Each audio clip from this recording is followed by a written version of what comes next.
미래 시대의 전망과 원불교 비전이라는 주제를 얘기를 하고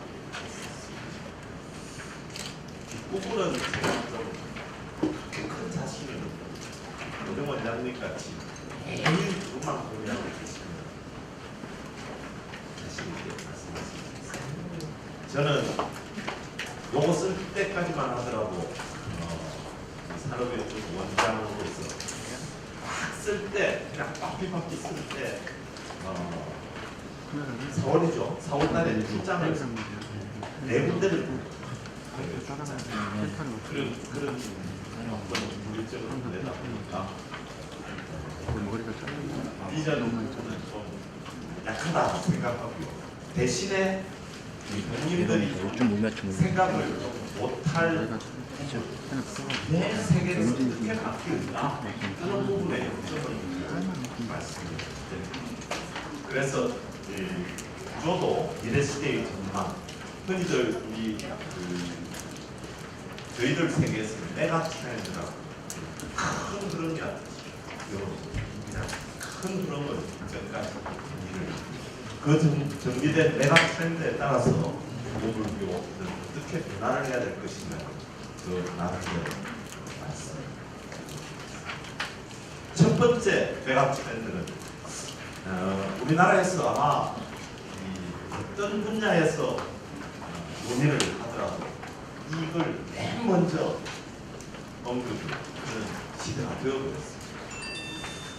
인구 감소, 고령화 사회, 저희 그 국책연구기관을 모아놓은 경제인문사회연구회에 우리 정부가 준 숙제 중에 하나가 가장 큰 숙제 중에 하나가 저출산 고령화 사회를 어떻게 대비해야 될 것인가 하는 게 큰 고민입니다. 말하자면 저희들 그 국책연구기관에서 일하는 우리 연구만 하더라도 100명의 박사들이 일을 하고 그러니까 막 23개 기관을 치면 적어도 한 1,500명 정도 되는 박사들이 하고면 하라고 준 숙제입니다. 인구의 감소는 지금 굉장히 우리한테 가까이 다가와 있습니다. 내년부터 생산 가능 인구라고 합니다. 생산 가능 인구는 그냥 산술적으로 계산하는 숫자입니다. 16세부터 65세까지의 인구를 생산 가능 인구라고 합니다. 그 생산 가능 인구가 내년부터 줄기 시작합니다. 절대 숫자가 줄기 시작합니다. 이 빨간 모습이 생산 가능 인구가 절대 숫자가 줄어드는 추세를 보여주고 있습니다. 대단히 또 계속 매년 마이너스 1% 정도씩 계속 줄어간다는 겁니다. 그리고 2030년부터는 총 인구가 감소한다고. 2030년은 그래도 좀 멀어 보입니다. 그런데 저 인구 감소가 말하자면 인구가 늦게 감소하는 이유는 다 오래 살았습니다. 그리고 새로 태어나는 애기도 한 명이지만 오래 사시는 저도 오래 살겠죠. 저도 한 명입니다. 그런 숫자로 계산하니까 총 인구가 느리게 감소합니다. 그러나 2030년부터 그 총 인구마저도 줄어듭니다. 흔히들 인구 쓰나미라고 합니다. 굉장한 큰 변화입니다. 다음 페이지를 보면 일하는 사람을 이렇게 밑에 두고요.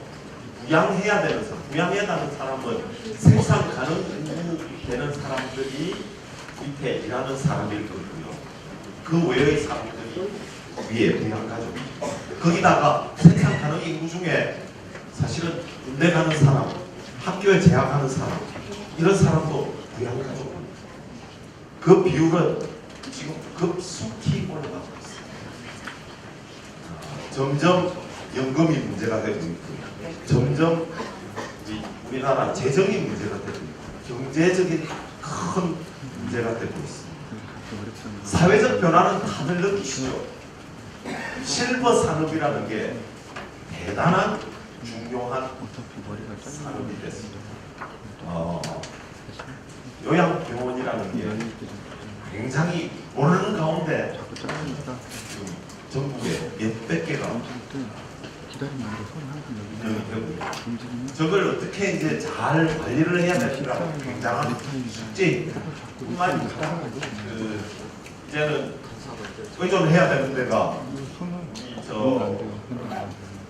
교무님들은 가실 곳이 정해져 있죠. 수도원으로 행복하십니다. 그러나 저가 만일 예를 들면 80세가 됐을 때 우리 여타원님도 아시는 저희 세 자녀가 저하고 저희 애기 엄마 주타원하고를 모실 것인가? 희망은 없죠. 저는 이제부터는 100%안 모신다고 생각하는 거 아닙니다. 그러면 모실 사람이 그냥 80세 됐을 때 저는 아직도 60세지만 팔팔해 보이잖아요. 아닌가요? 아직도 팔팔하다고 저는 생각합니다. 그런데 80세 되면 과연 자신 있게 팔팔할 수 있는가? 그때는 누군가 저를 보살펴줘야 됩니다. 그 보살펴주는 산업이 앞으로 굉장히 중요한 산업이 됩니다. 육체적으로 보살펴주는 일만이 아니고 정신적으로 보살펴주는 그런 일이 굉장히 중요한 일입니다. 우리나라 사회가 아마 이런 부분에 대한 통일이 살아오다가 급속도로 지금 빨라지고 있습니다. 그러다 보니까 이렇게 홀로 되는 사람들이 굉장히 많아졌어요. 제가 이제 프랑스에서 막 공부를 할 때 파리에 성인 여자 가운데 결혼하지 않은 여자가 절반이다라는 얘기를 깜짝 놀랐었어요. 말하자면 가족과 살지 않는 여자가 절반이다라고 했거든요. 한국도 그렇게 바뀔 가능성이 꽤 많아졌습니다. 결혼하는 걸 별로 좋아하지 않는 젊은이들이 꽤 늘어나고 있습니다. 그리고 이제 사별하고 혼자 사시는 분들도 굉장히 많아요. 이런 사람들을 유대감을 사회하고 연결되어 있다는 걸 키워주는 어떻게 유지해 주는가. 옛날에는 가족이 그걸 책임져 줬잖아요. 최소한 집에 들어가면 그냥 우리 바깥에서 괴롭더라고 집에 들어가면 가끔 싸우기도 하지만 싸우는 것도 가끔 필요해요. 정신 건강을 위해서. 근데 싸울 대상도 없어요. 집에 들어가면. 제가 한동안 관사에 세종시의 관사에 일주일에 한 이틀 정도 많으면 이틀 정도 잤거든요. 아무도 없습니다. 테레비가 유일한 친구예요. 별로 그렇게 정신건강에 안 좋습니다. 그런 정신건강에 안 좋은 사람들을 어떻게 사회가 혹은 종교가 잘 보살펴줄 것인가가 큰 숙제가 될 겁니다. 자, 제 전공 비슷합니다. 4차 산업혁명이라는 말은 많이 들어보셨죠? 지금 전 세계적으로 화두가 되고 있습니다. 금년 초에 세계 다보스 포럼이라는 데가 스위스의 다보스라는 거기 들어가면 밖으로 나오지도 못해요. 눈이 워낙 많이 와 있는 곳에서. 근데 세계 거의 유명한 정상들이 다 모이고 세계 큰 비즈니스맨들이 다 모입니다. 세계의 일을 논의하는 장소죠. 매년 초에 한 일주일 정도 세계의 건물들이 다 모이는 장소에서 정식으로 거론됐습니다. 4차 산업혁명. 크게 변화한다는 건데 주로 보면 요즘 얘기하는 IT, 옛날에는 컴퓨터, 전산 이쪽의 변화였는데 맨 먼저 쉬운 것부터 할까요? 제일 다행히 로봇이 굉장히 지금 나중에 아까 제가 얘기한 혼자 남은 사람들 케어하는 걸 기술적으로는 로봇이 케어를 할 가능성이 꽤 있다.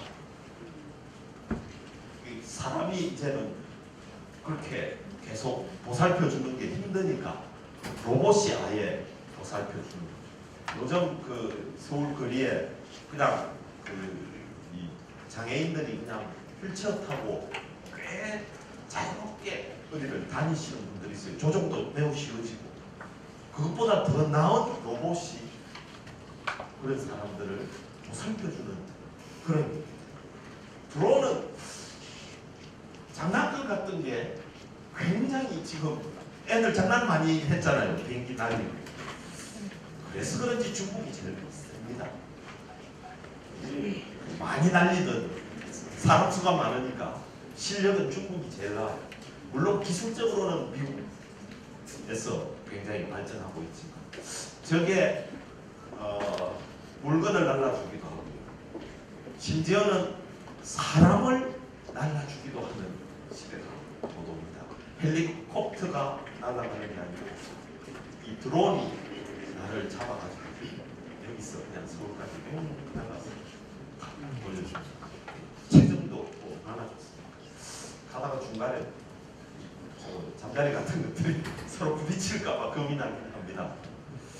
여기까지는 별로 어렵지 않습니다. 그죠? 큰 변화들 중에 빅데이터라는 말을 많이 들어보셨죠?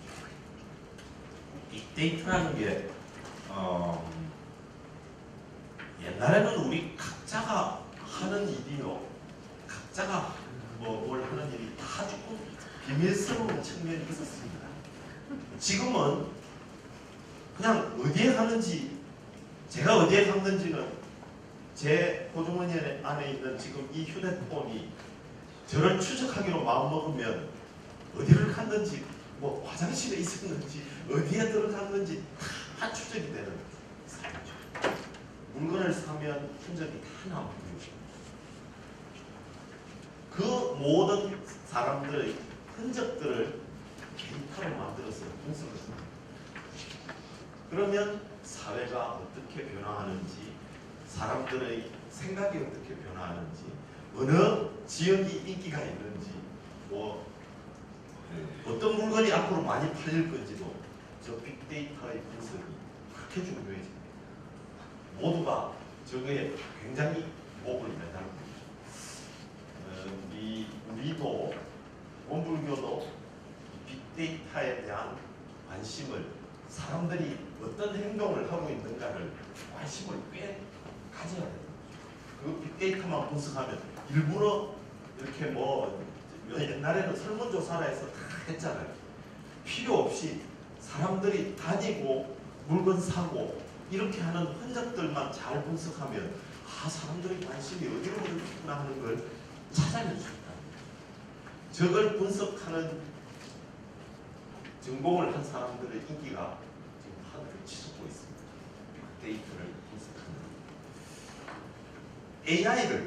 AI는 알파고라는 녀석이 갑자기 나타나서, 알파고는 뭐 다 아시죠? 그 상대가 됐던 이 세돌 구단도 그 덕분에 그냥 최고의 인기 스타가 됐습니다. 세돌은 매력 있는 사람입니다. 자신 있게 하다가 지니까 아주 깨끗하게 그냥 멋있는 말입니다. 내가 진 것이지 인간이 진 게 아니다. 표현이 아주 굉장히 매력 있는 표현이고, 그건 그렇고 사실은 바둑이라는 게 그냥 역사를 2000년이라고 칩시다. 2000년 동안 그야말로 그 세계의 천재들이 계속 수를 개발해 온 거 아니겠습니까? 인간의 지성이 쌓이고 쌓인 것, 2000년의 지성을 쌓은 걸 이상한 알파고라는 녀석이 딥러닝이라는 그 도구를 통해서 뭐 수천 번의 대국을 통해서 다 배워버렸다. 그리고 실험을 해보니 결국은 세계 최고의 선수를 이겨버렸다. 모든 걸 배우는 능력이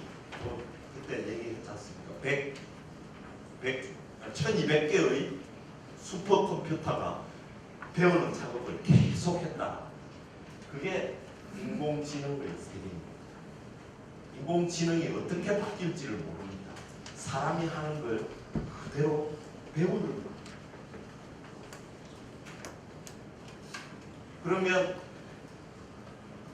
이제 제가 이렇게 경제 연구를 해서 경제에 대해서 제법 안다라고 하는 걸 인공지능은 아마 한 하루 정도 그냥 슈퍼컴퓨터로 해버리면 제가 아까 얘기했죠.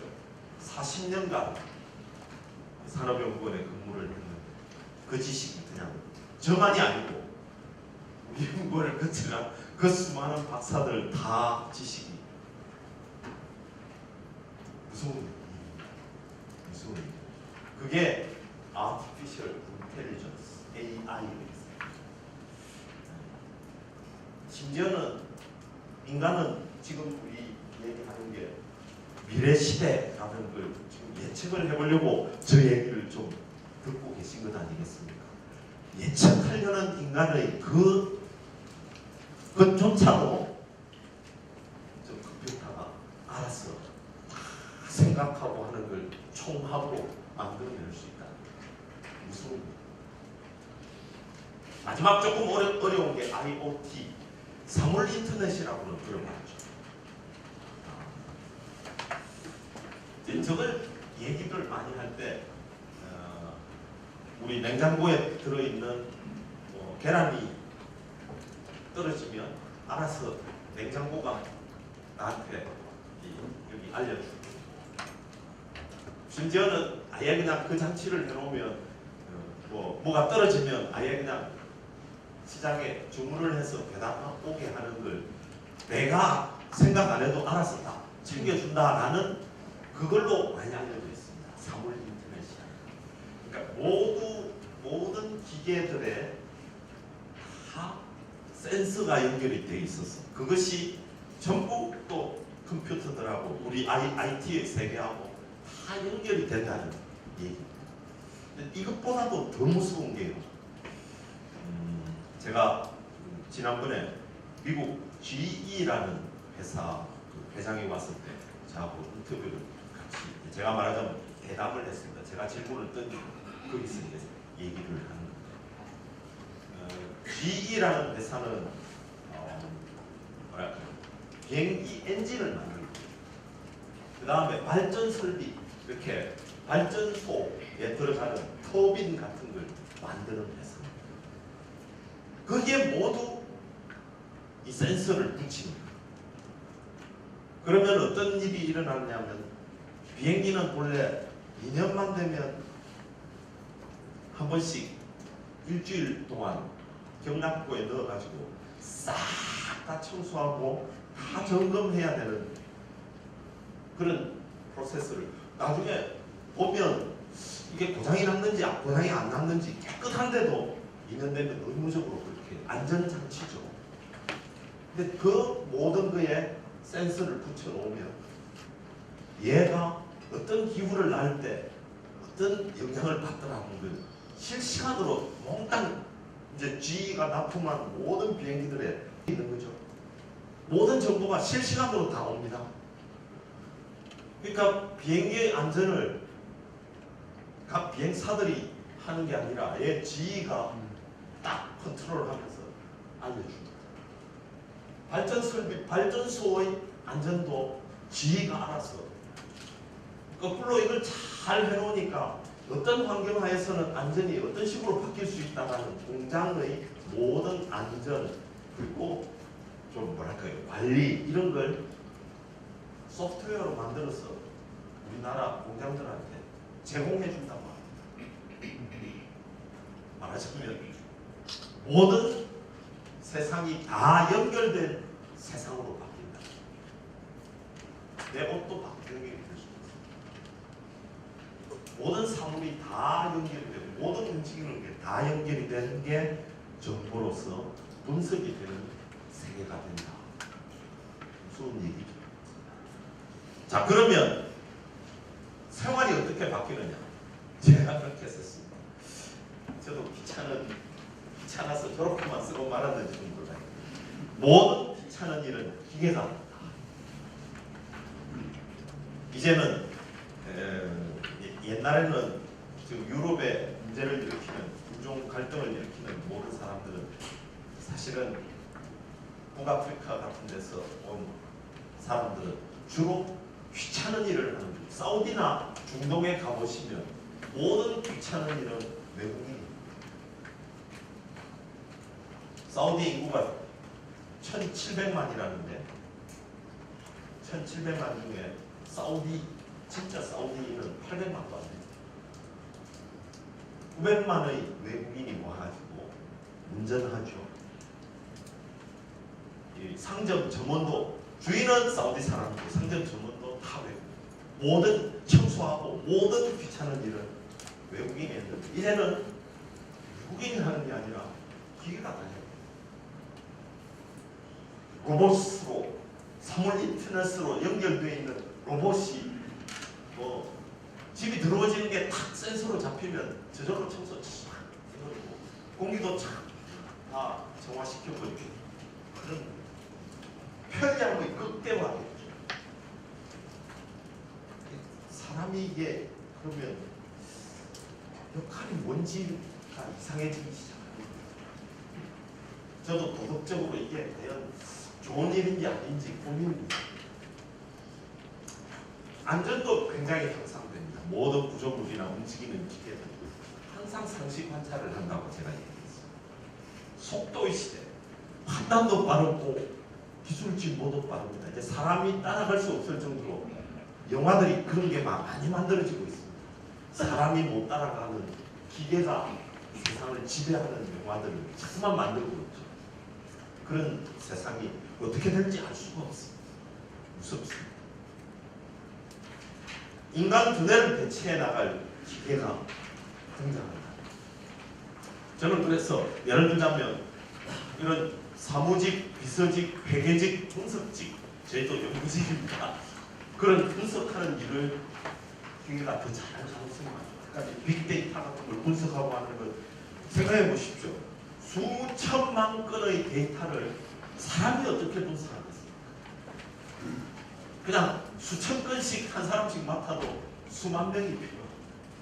근데 저 슈퍼컴퓨터에는 빅데이터를 다 센서에 연결된 데이터들을 다 넣어버리면 순식간에 분석을 해냅니다. 회계직, 비서직, 사무직 이게 앞으로 어떻게 될지 요건 쉽게 이해가 되는데 문화예술까지도 지금 넘보고 있고요. 그림을 그렸는데 보통 그냥 아주 높은 수준의 요즘은 높은 수준의 화가라는 게 사람들이 상상할 수 없는 굉장한 엉뚱한 걸 그리면 높은 수준입니다. 그 수준까지는 못해도 평균 화가들보다는 잘 그린대요.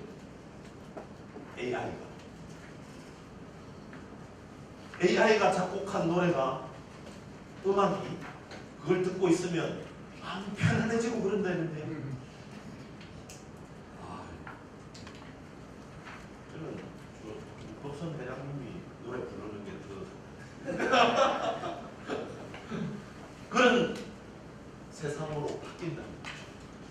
미래에 없어질 직업군들을 얘기를 하고 있습니다.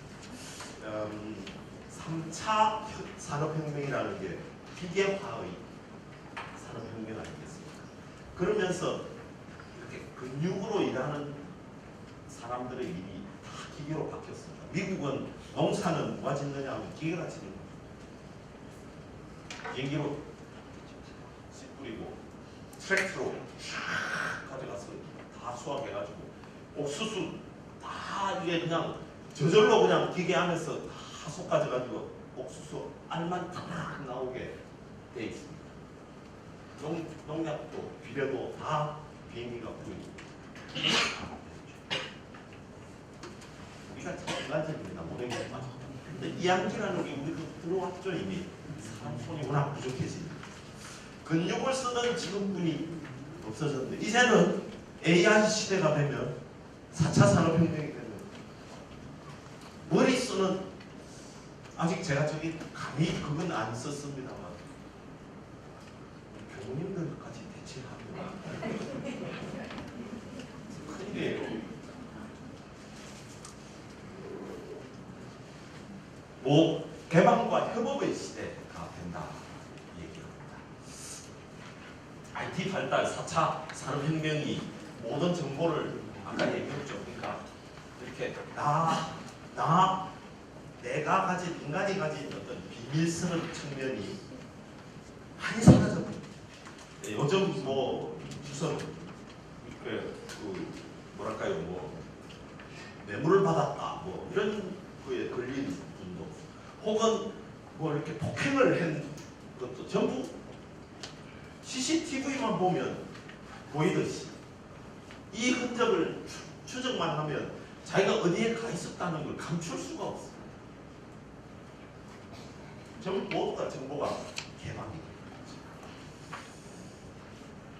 저는 그 두 번째 같은 거 굉장히 중요하다고 해서, 경제학자한테는 저게 굉장히 중요하다고 해서, 개방된 플랫폼의 위력. 아까 구글, 우리 저 알파고의 아버지는 딥마인드라는 회사였는데, 그 딥마인드사가 구글하고 연결된 영국 회사였죠. 영국 회사입니다. 주의해야 될 것, 구글은 미국의 샌프란시스코 근처에 있는 실리콘밸리에 있는 회사인데, 영국 회사 딥마인드사하고 같이 된 거죠. 제가 이거 한번 읽어볼게요. 자신들이 이루어놓은 모든 업적을 개방해서 다른 사람들이 활용하게 하는 시대다. 자신들이 이룬 업적을 열어놓고 아무나 와서 이걸 이용해라. 구글이, 페이스북이 그러고 있어요. 굉장히 자기들이 발전시킨 거예요. 그 소위 스타트업이라는 창업 기업들이 마음껏 아이디어가 좋은 사람이 오면 개방을 시켜서 자기들 이루어놓은 업적 위에서 놀아오라고. 거기서 굉장히 좋은 아이디어가 나오면 새로운 산업이 또 튀어나옵니다. 딥마인드사의 대표 알파고 아버지라 했죠? 그 사람 이름 기억하세요? 못하죠, 아무도. 허수아비랑 비슷합니다. 데미스 허사비스라고 했어요. 허수아비라니까 금방 허사비스라는 거예요. 키도 저만할 따위고 안 끼고 아주 뭐 좀 안 똑똑한 거하고는 거리가 멀어 보이는 사람이 왔었잖아요. 그 사람이 그 딥마인드라는, 말하자면 딥러닝이라고 합니다. 기계가 사람의 한 일을 목표로 해서 금방 배워나가는 능력, 그걸 개발을 했을 때 그걸 구글의 모든 정보에 연결시켜요. 구글이 지금 쌓아놓은 모든 정보하고 연결시켜주니까 금방 바둑 부분에서, 처음에는 체스 부분에서, 바둑 부분에서, 이제는 뭐 게임 뭐 스타크래프트하고 그러다 하죠.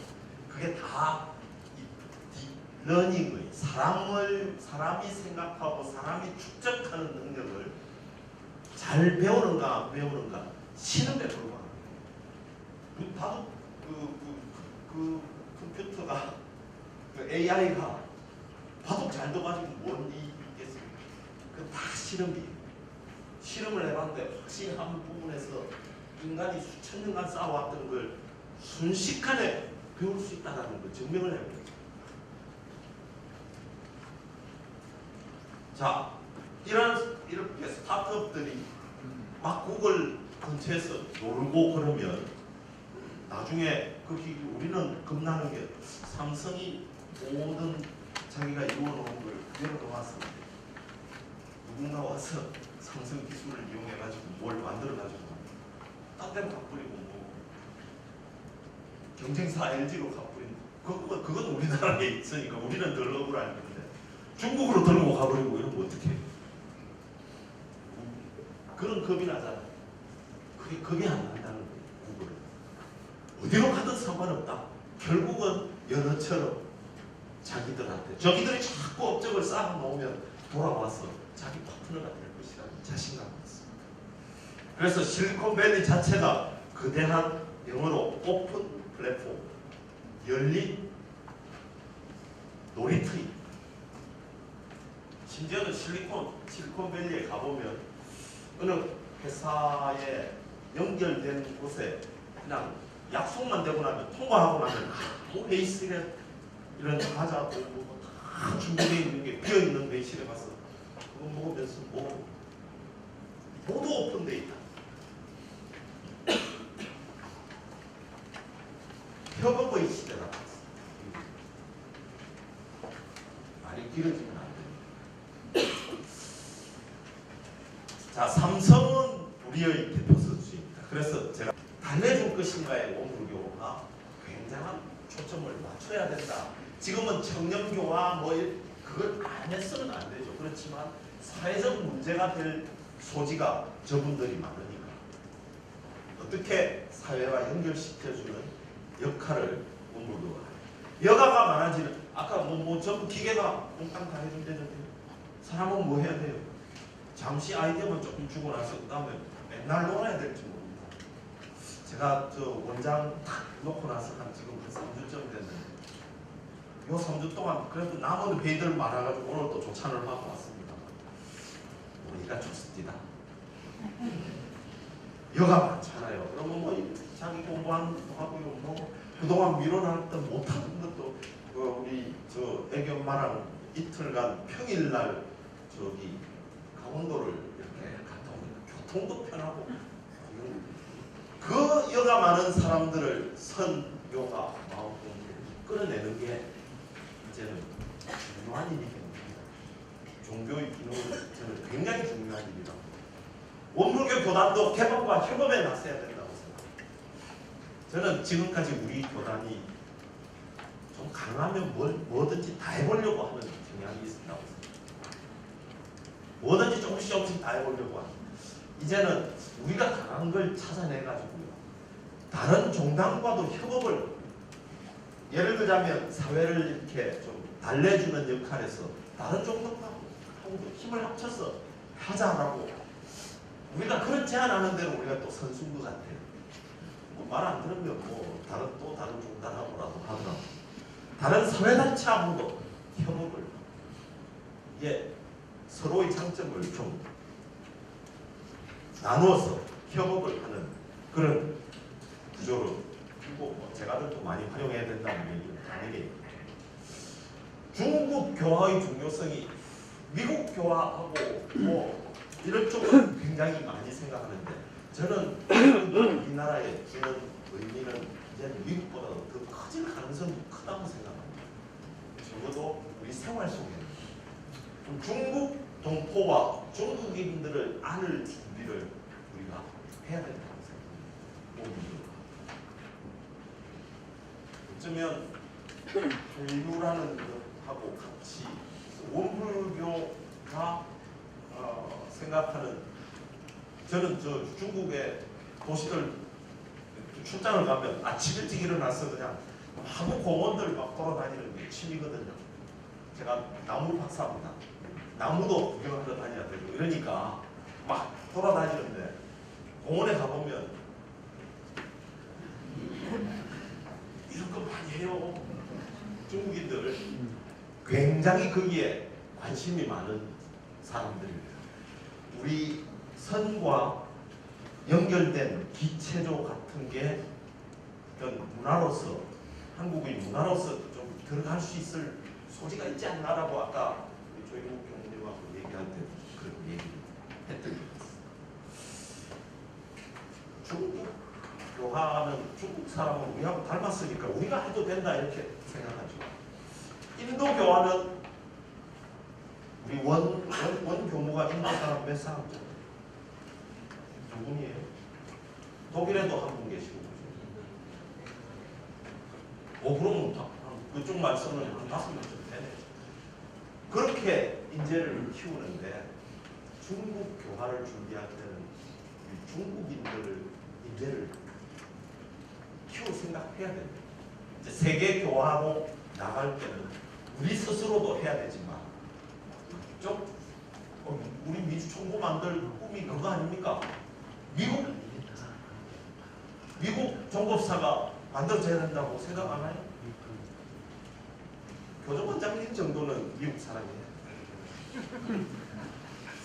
이제 다른 그 여타원님 같은 모습을 한 분을 복제를 해가지고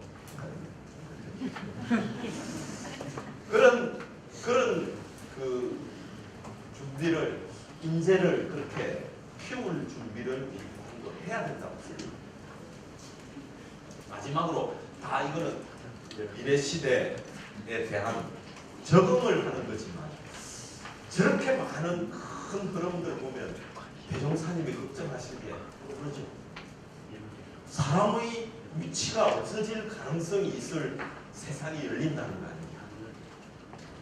물질 문명의 위력에 대비한 우리 정신을 어떻게 키워나가는가의 숙제를 우리 교단이 제시할 수 있어요. 이 IT의 세계, 딥러닝의 세계, 아까 AI의 세계, IoT의 세계, 빅데이터의 세계, 아무리 하더라도 우리 정신의 중심을 잡아주실 수 있는 게 우리 원불교의 캐치프레이즈 아니겠습니까? 대종사님이 내세운 정신이기도 하니까 그 역할을 교단이 해나가기를 기대하면서 제 말씀 마치겠습니다.